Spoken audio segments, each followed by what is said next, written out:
My wife introduced me to her uncle, the son of a bank president.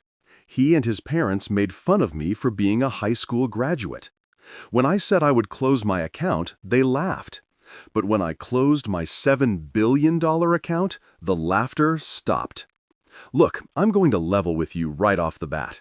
I never gave two craps about playing those ridiculous status games that seem to consume half the people in this country. You know the ones I'm talking about, right? The whole, my car is bigger than yours, my job title sounds fancier, I went to Harvard so I'm automatically smarter. The nonsense that makes cocktail parties feel like pissing contests. At 34, I had what most people would kill for. A solid marriage to Claire, a woman who could make me laugh until my sides hurt, and who looked absolutely stunning in everything from sweatpants to evening gowns. I was also the senior consultant for a logistics firm that I'd literally built from the ground up, starting with nothing but a beat-up laptop and more determination than sense. But here's the kicker, and this is where things get interesting. Most people had absolutely no clue about the real scope of what I'd accomplished. See, my background wasn't exactly what you'd call impressive on paper. I didn't graduate from some fancy Ivy League school. Hell, I didn't graduate from any college at all. After high school, while my classmates were busy taking out massive student loans to study subjects they'd never use, I jumped straight into the workforce at 18. Call me crazy, but I figured learning by doing beat learning by theory any day of the week. But here's the thing that nobody seemed to understand.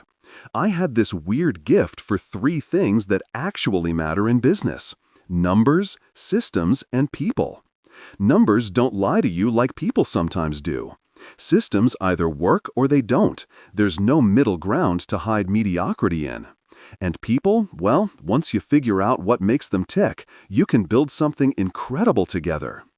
Over the years, I'd taken that knack and turned it into something most people only dream about. Through smart investments, the kind of calculated risks that would make a Vegas dealer nervous, I'd built up what most folks would consider a small fortune. But that wasn't even the half of it. Eventually, I became the silent owner of multiple international ventures. Businesses spanning 3 continents, dealing in everything from shipping logistics to tech startups to real estate developments that were reshaping city skylines. The funny part? I still lived like a regular guy. Give me a pair of old jeans and a comfortable t-shirt over some stuffy 3-piece suit any day. I drove a reliable car that got me from point A to point B without breaking down, not some flashy sports car that screamed, "Look at me, I'm compensating for something." My house was nice, but not ostentatious. It had comfortable furniture, a good kitchen where Claire could work her culinary magic, and a home office where I could run my empire in peace. Most people, including my own family, looked at me and saw just another average working stiff. They'd see me at family barbecues wearing the same casual clothes I'd had for years, talking about normal stuff like sports and weather, and they'd mentally file me away as Claire's husband who works in logistics. Which, technically speaking, was true. I just happened to own the logistics companies too. Even Claire, bless her heart, knew I had money. She wasn't stupid. She could see that we lived comfortably, that I never stressed about bills, and that I could afford nice things when we wanted them. But she didn't know the full picture. She knew I was successful, but she didn't know I was small country successful. And honestly, I thought that was perfectly fine. There's something to be said for flying under the radar. When people don't know you're wealthy, they treat you like a human being instead of a walking ATM or a networking opportunity. Conversations are genuine instead of calculated. People invite you to things because they actually like your company, not because they want something from you. It was a simple life, and I was content with it. Looking back now, with all the hindsight that comes from watching your world implode in spectacular fashion, I realized I was naive to think I could keep that balance forever. The thing about money, especially the kind of serious money I'd accumulated, is that it has a way of making itself known eventually. It's like trying to hide an elephant in your living room by throwing a bedsheet over it. Eventually, someone's going to notice the giant elephant-shaped lump taking up half the space. But at the time, sitting in my comfortable little bubble of anonymity, I thought I had it all figured out. I was successful without the stress of everyone knowing about it. I was wealthy without the target on my back that usually comes with wealth. I had a wife who loved me for who I was, not what I could buy her.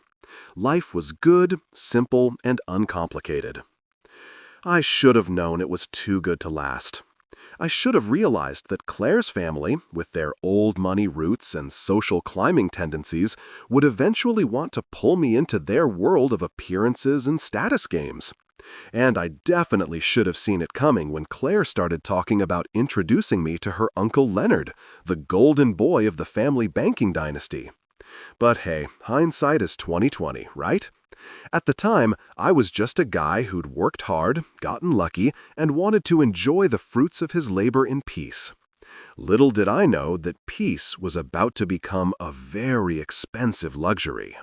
So there I was on a Thursday evening, sitting at our kitchen table demolishing what had to be the best lasagna this side of Little Italy.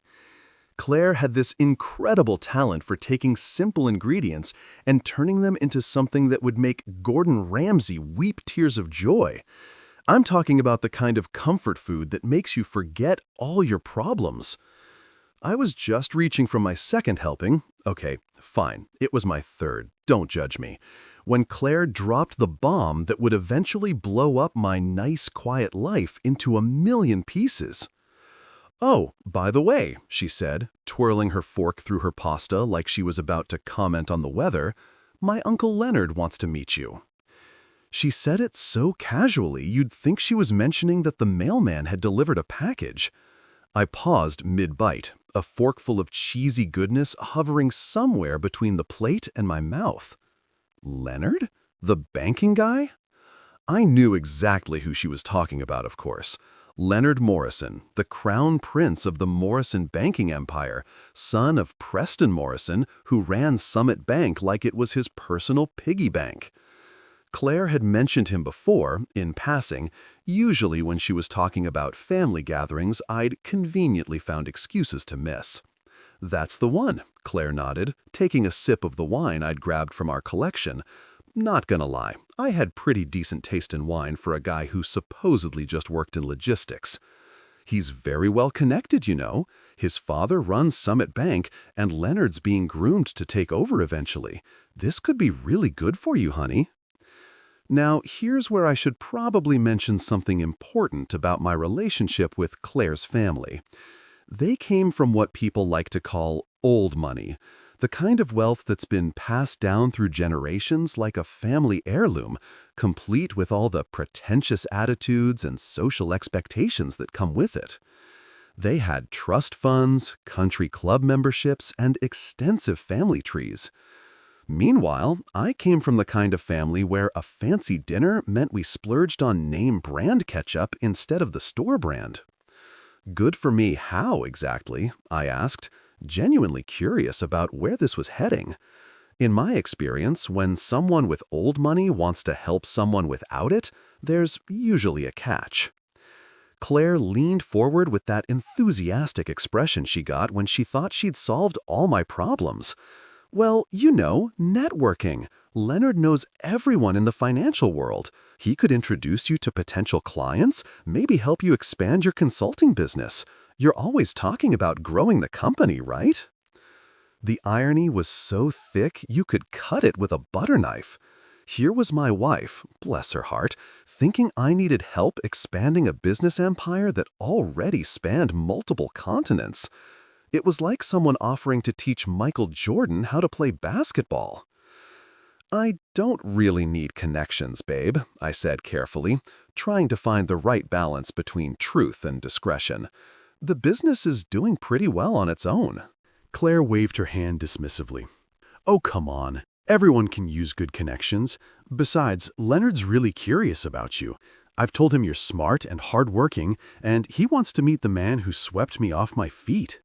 I had to bite back a laugh at that.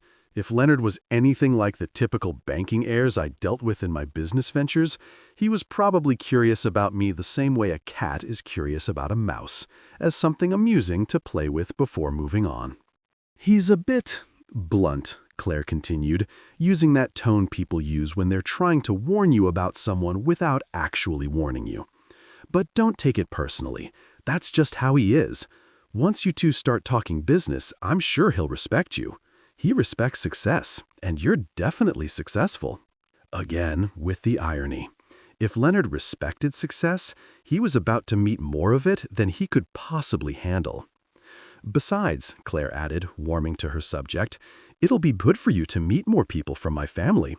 I know you've been avoiding some of the gatherings, but Leonard's different. He's accomplished something on his own merit, not just inherited everything.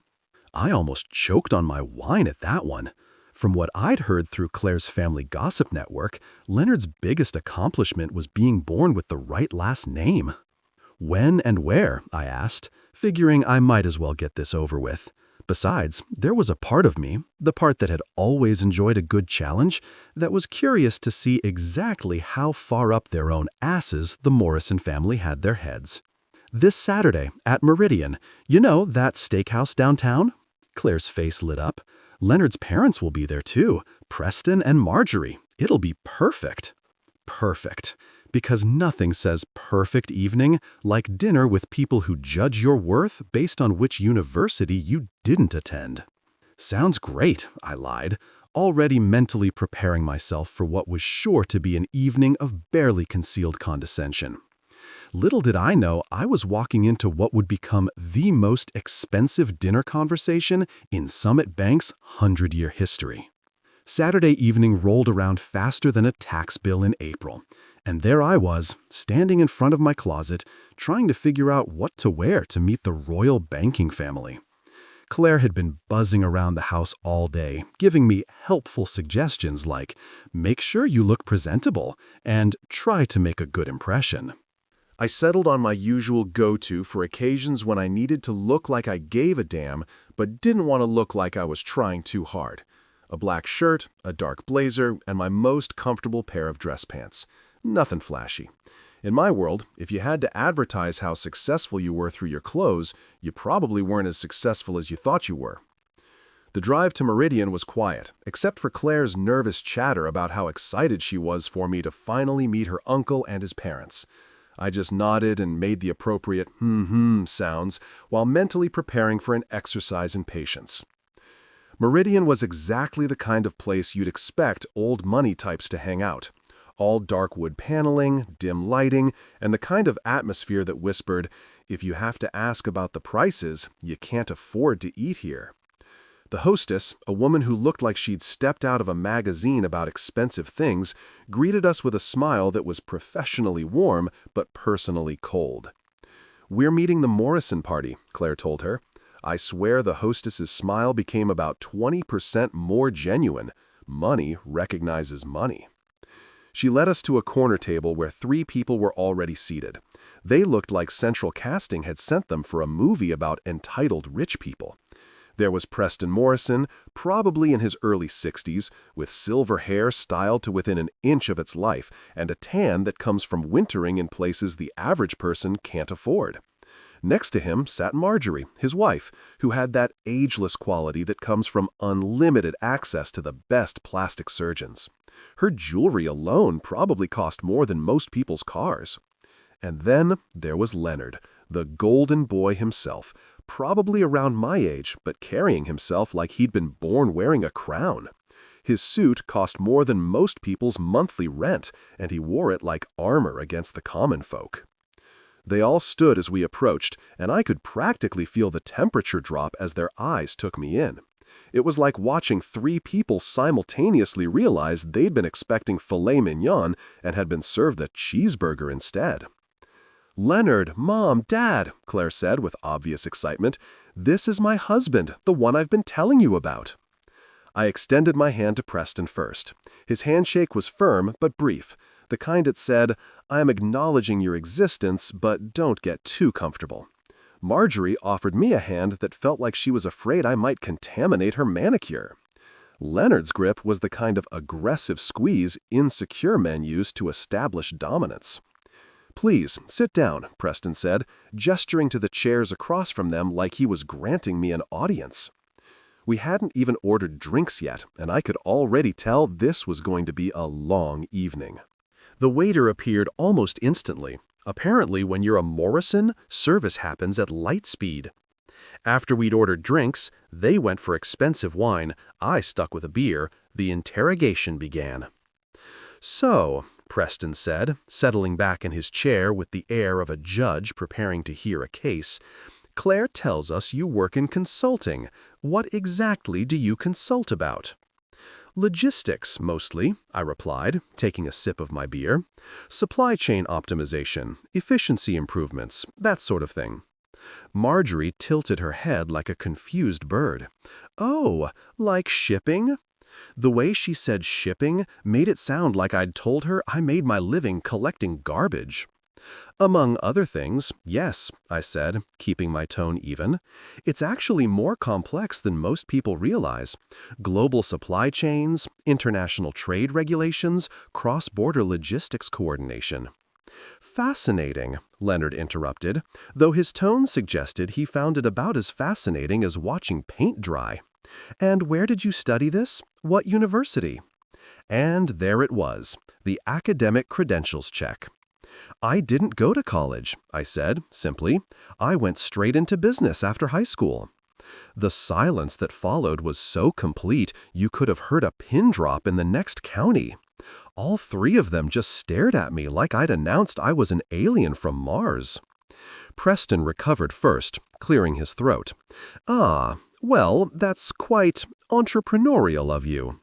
The way he said entrepreneurial made it clear he meant stupid. Marjorie's eyebrows had climbed so high they were practically hiding in her hairline. Leonard was looking at me like I was a fascinating specimen under a microscope.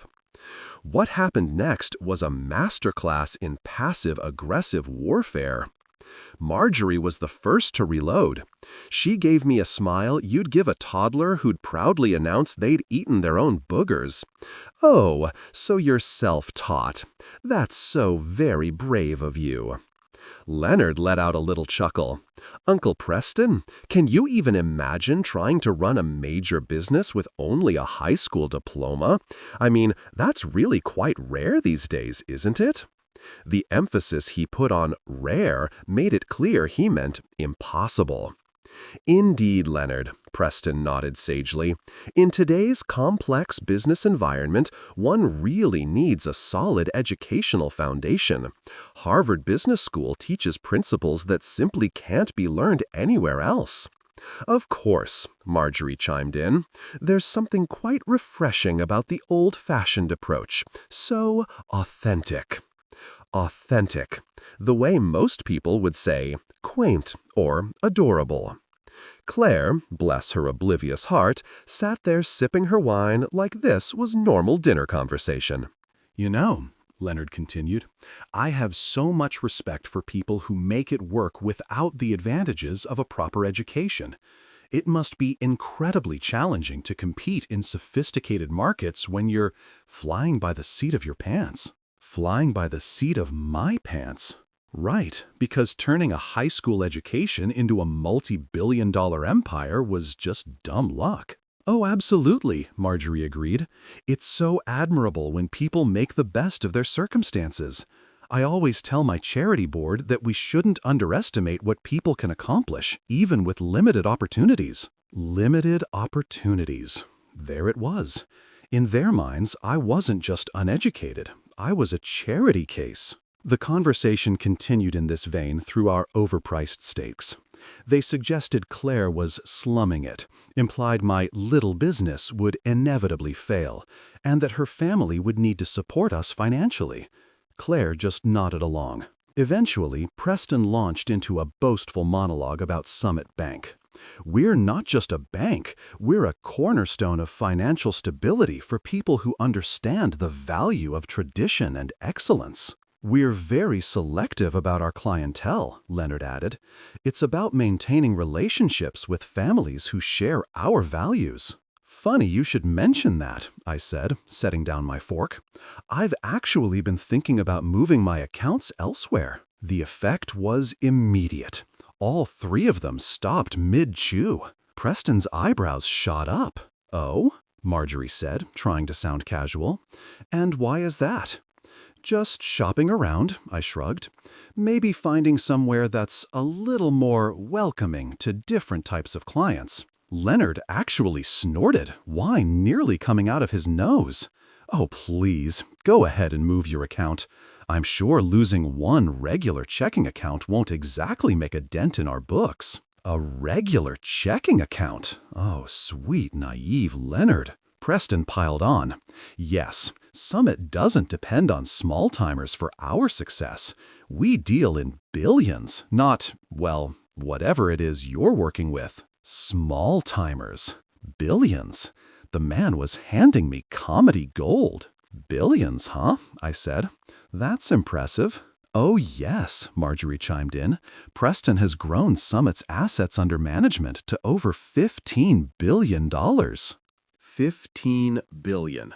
I had to work hard to keep my expression neutral.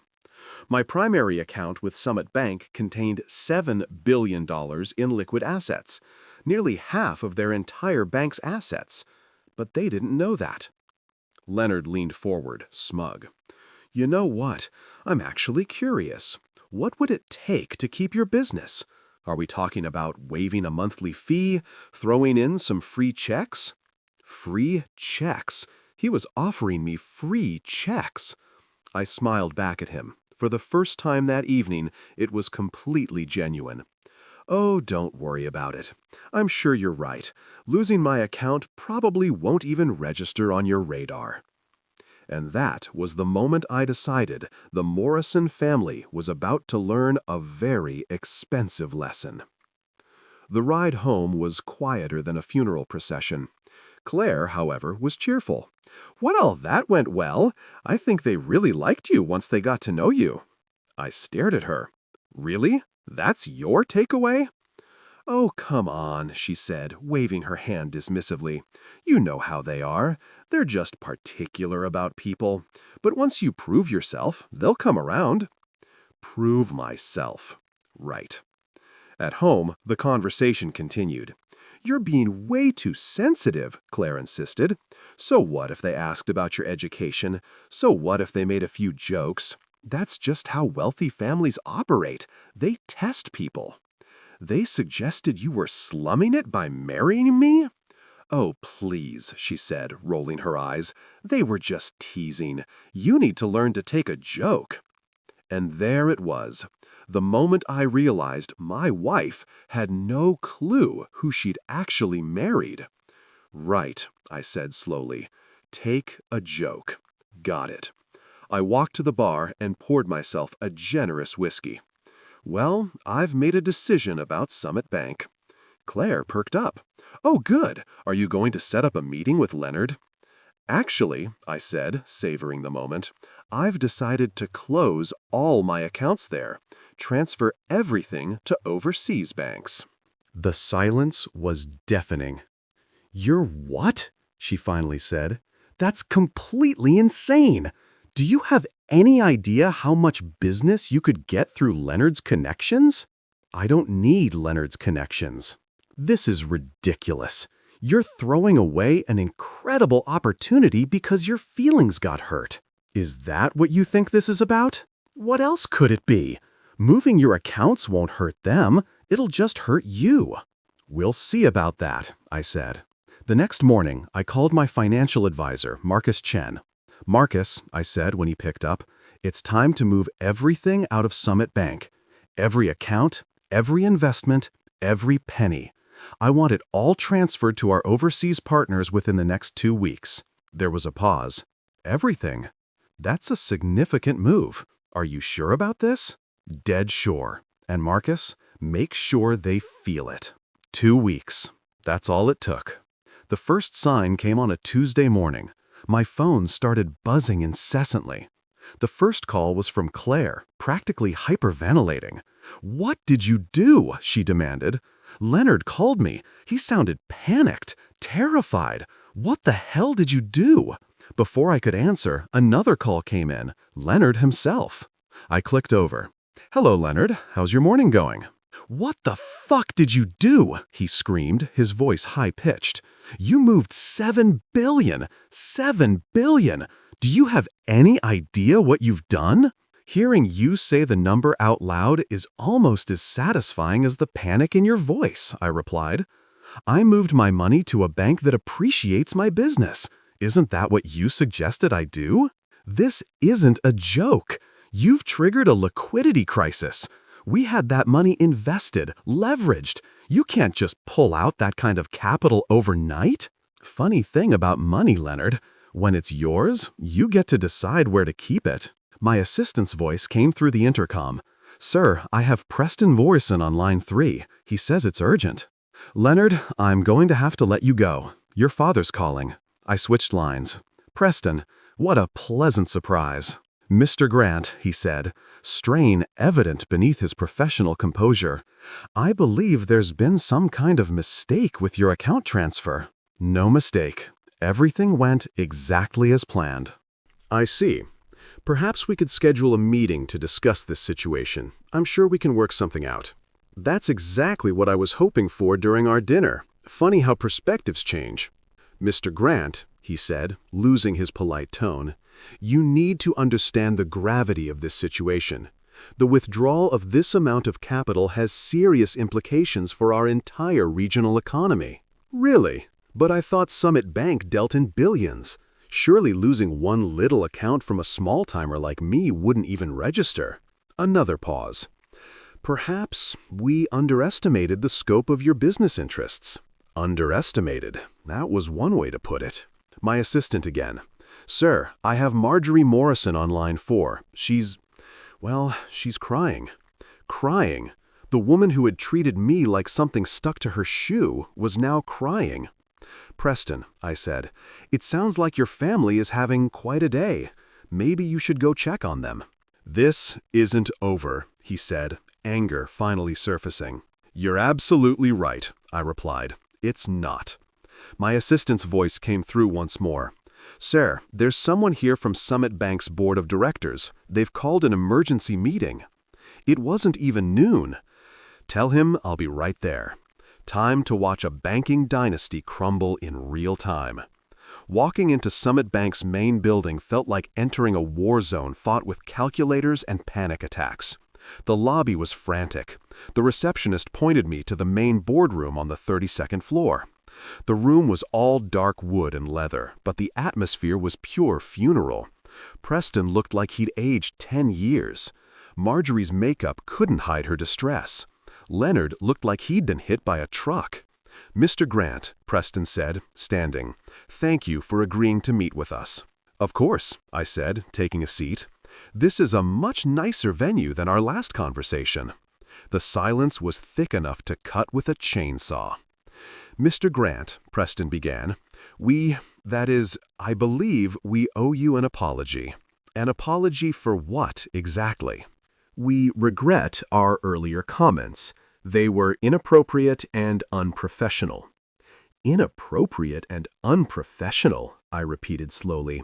"That's one way to describe spending 2 hours mocking someone's education." "We didn't mean, we were just—" Marjorie trailed off. "Which comments specifically?" I continued. "The ones about me being too uneducated, or the ones about Claire needing your family's financial support?" Leonard finally looked up, his face pale. "We didn't know. We had no idea about the scope of your financial position." There it was. They weren't sorry for being assholes. They were sorry for being assholes to the wrong person. "So you're not sorry for treating someone badly," I said.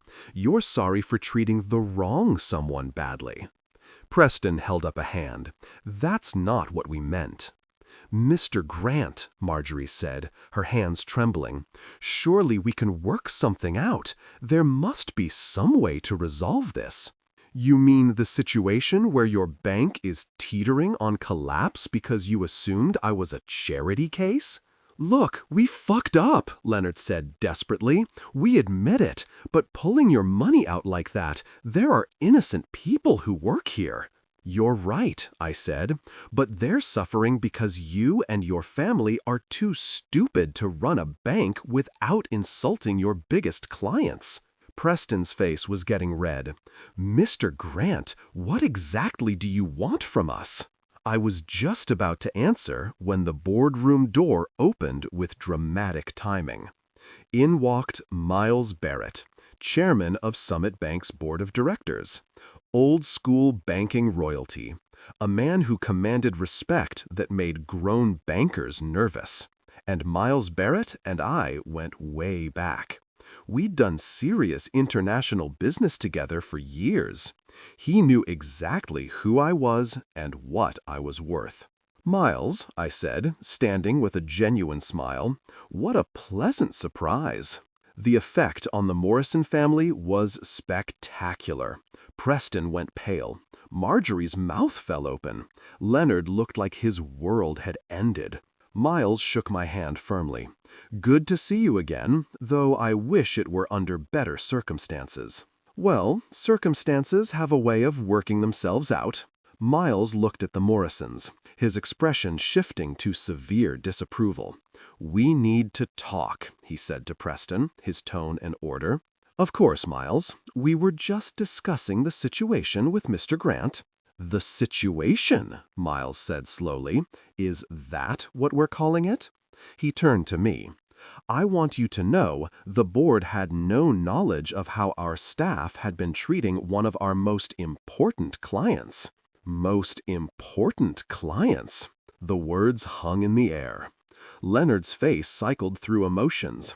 "Wait, you know the chairman personally?" I looked at him. "Leonard, Miles, and I have been working together on international trade projects for years. Mr. Grant isn't just a client," Miles added. "He's one of the most sophisticated international businessmen I've ever worked with." The silence was nuclear. "But you didn't go to college," Marjorie whispered weakly. "No," I said cheerfully, "I didn't. Turns out you don't need a fancy degree to build a multi-billion-dollar empire. Who knew?" Miles turned his icy gaze on the family. "Let me make sure I understand. You treated one of our most valuable clients because you assumed his educational background made him unworthy? His account represented approximately 47% of Summit Bank's total assets under management." 47%? Even I was impressed. "Do you have any idea what this will cost us?" Miles continued. "Not just the liquidity crisis, but the reputation damage?" "Miles," Preston said desperately, "surely we can work something out. This is a misunderstanding." "A misunderstanding? Preston, you've been in banking for 30 years. What happens to banks that insult their biggest clients?" Preston had no answer. Miles turned back to me. "The board is taking this very seriously. There will be consequences." He looked at the Morrisons. "Preston, you will be stepping down as bank president, effective immediately. The board has lost confidence. Leonard, your position is terminated as of today." Leonard looked green. "You can't! This isn't all my fault." "Actually, it is entirely your fault," Miles said with calm precision. "That's not just unprofessional, it's catastrophically stupid." Marjorie found her voice. "This is blown out of proportion. It was just dinner conversation." "Mrs. Morrison," Miles said, "your dinner conversation just cost this bank $7 billion and potentially triggered the worst financial crisis in our history. I'm not sure how much more in proportion it could get." "So what happens now?" Preston asked, his voice a whisper. "Now," Miles said, "you clean out your office and try to figure out how to explain why the Morrison name is no longer associated with Summit Bank." And that was the moment a 100-year banking dynasty officially ended, killed by bad manners. A month was all it took for the complete collapse. Preston was officially out within 48 hours, his reputation in tatters. Leonard found himself blacklisted from every major financial institution. Marjorie discovered her social status was tied to her husband's position, and she lost it all. The country club, the charity boards, the invitations. The bank itself survived, barely, but it was a shadow of its former self, forced to bring in emergency capital and rebuild from the ground up. And Claire? Well, that's where the personal drama peaked. A week after the boardroom meeting, she came home from lunch looking shell-shocked. "Is it true?" she asked. "The money? Sarah Henderson's husband works at Summit. He told her things. About your accounts? That you had $7 billion?" She said it like it was a terminal diagnosis. "Why didn't you tell me?" she demanded. "Because I liked being married to someone who loved me for who I was, not what I could buy them. I had a right to know. We're married." "Really?" I asked. "Because you seemed perfectly fine with the secret that your family thought I was trash. You sat there while they mocked me and said nothing. You told me I was being too sensitive." She was quiet for a moment. "Do you have any idea how humiliated I am? My entire family is a laughingstock. You destroyed their lives because your feelings got hurt." My feelings got hurt. After everything, she still thought that. "Claire," I said, "the really sad part is that none of this had to happen. If your family had just treated me with basic human courtesy, we'd all be having Christmas dinner together. They showed me what they think of me, and you showed me where your loyalties lie." The divorce proceedings started 2 weeks later. The settlement was generous. I gave her enough to maintain her lifestyle, the house, everything she asked for, not out of guilt, but because I realized holding on to someone who valued status over loyalty was impossible. The funny thing about money is that once people know you have it, everything changes. Suddenly, I was inundated with invitations and friends. But it was all contingent on my bank account, not on who I was. So I kept my wealth working quietly in the background. I bought a smaller house, kept driving my reliable car, and wore my comfortable clothes, because that's who I am. These days, when I walk past a Summit Bank branch, I can't help but smile. Not because I destroyed a family, but because I learned something valuable about human nature. People will judge you on the most superficial criteria, but money has a way of revealing who people really are when the masks come off. The Morrison family thought a high school diploma meant I was nobody. They learned, at the cost of $7 billion and their legacy, that education and worth aren't the same thing. Sometimes the most important lessons are the most expensive ones. And sometimes justice has a sense of humor.